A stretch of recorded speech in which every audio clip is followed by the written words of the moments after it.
ndabizuri ngaho reka kwigirisha usho kumara munzu amezi 3 utariha ngo zoguhejo gushika ryari oya ndaguhaye imisi 3 imisi 3 itarenga utafise amafaranga uzosohoka n'utwawe utosohoke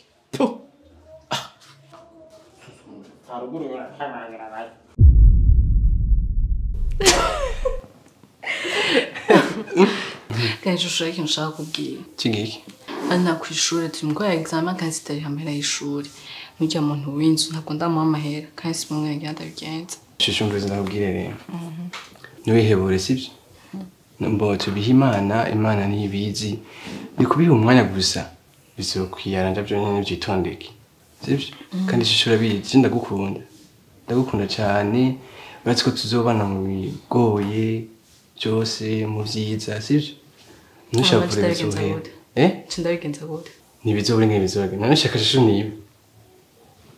Gurisha telefone yanje basi. Tuje tuvugana gute? Sawa. Uri sûr? Nibaza ko ndikunda kubesha. Reka ngahe bujumbura niko tubayeho. Sinibaza amara kuri inzu tuyakuraye. Cyane ibyo dufungura tubikuraye.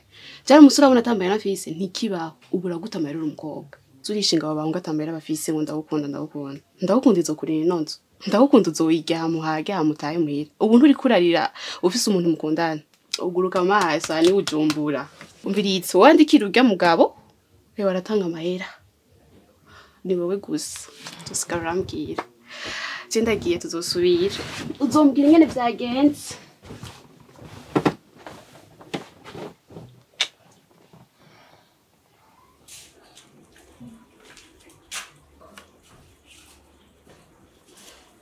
ndaguhaye imisi 3 imisi 3 itarenga utafise amafaranga uzosohoka n'utwawe utosohoke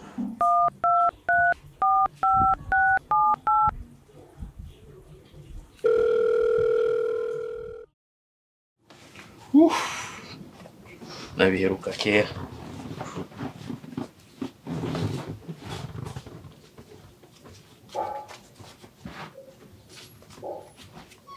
We ni sawa. Nundi munsi ngira ntuzongora.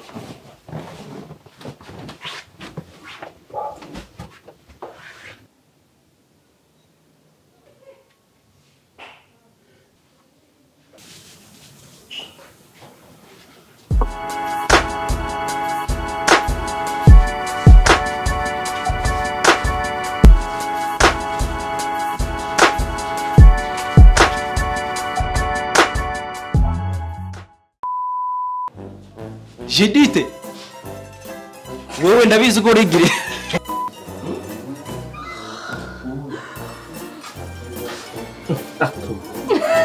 Gerageza subigire mugabo nzo yene Imviriza kubera tubihaye Imana. None urankunda sheshe none. Wapi? Uzurishinga abo bahunga atamara bafise abahungu badafise amahera ntaco bamazi ni kugutesha umwanya gusa rabaho ngene usigaye usa Akayita